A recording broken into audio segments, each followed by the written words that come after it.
Welcome back to everyone. आज मैं लेकर आया हूँ एक पर्टिकुलर क्वेश्चन। कोई तो टेक्स्ट बुक में सॉल्व कर रहा था, तभी ये एक टेक्स्ट बुक में क्वेश्चन दिख गया मुझे। बहुत ही बेहतरीन क्वेश्चन है। इसको सॉल्व कैसे किया जाए?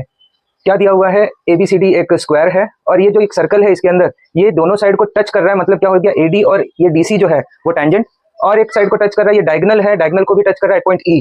और दिया क्या हुआ है, E इज मिड पॉइंट। अगर E मिड पॉइंट है तो मैं ये बोल सकता हूँ कि ये दोनों क्या है, इक्वल है। हाँ या ना? हाँ। और एक चीज क्या दिया हुआ है, if radius of circle is 2 centimetre find the length of the square. Okay, radius of the circle, radius क्या दिया हुआ है, ये अगर मैं बना दूं ये सारे रेडियस हो जाएंगे जो सेंटर से सर्कमफ्रेंस को मिला रहे हैं। ये क्या दिया हुआ है, 2 है, ये भी 2 दिया हुआ है, ये भी 2 दिया हुआ है। इतना तो समझ में आता है। ठीक, अब साइड कैसे फाइंड किया जाए?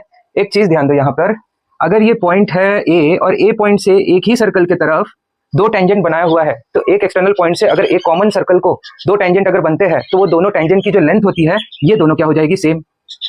हाँ या ना?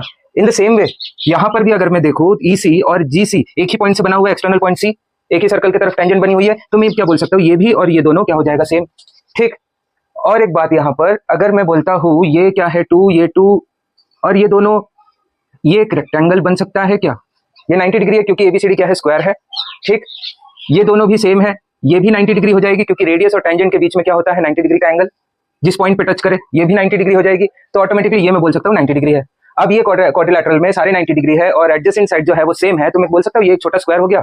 अगर ये छोटा स्क्वायर हो गया तो इसकी भी लेंथ क्या हो गई, 2, इसकी भी लेंथ क्या हो गई, 2। इतना आ गया समझ में? अब अगर मैं सोचूं कि GC की लेंथ अगर मैं x बोलता हूँ तो क्या EC का भी लेंथ x हो जाएगा क्योंकि सेम है।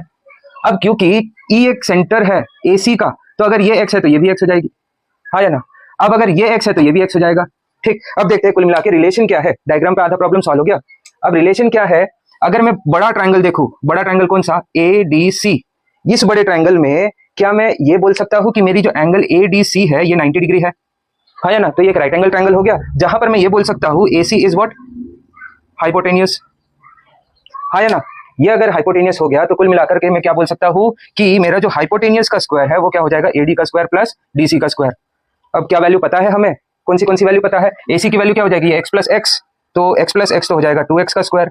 AD क्या हो जाएगा, AD क्या हो जाएगा, x प्लस 2, तो ये हो जाएगा x प्लस 2 का होल स्क्वायर प्लस DC क्या हो जाएगा, DC भी है x प्लस 2 का होल स्क्वायर। ठीक है, तो यहाँ से क्या कुछ सॉल्व हो सकता है? क्या सॉल्व हो जाएगा, 2x का अगर मैं पूरा तरीके से लिखूँ, ठीक है चलो कुछ करते हैं यहाँ पे, ये क्या हो जाएगा 2 टाइम्स x प्लस 2 का होल स्क्वायर।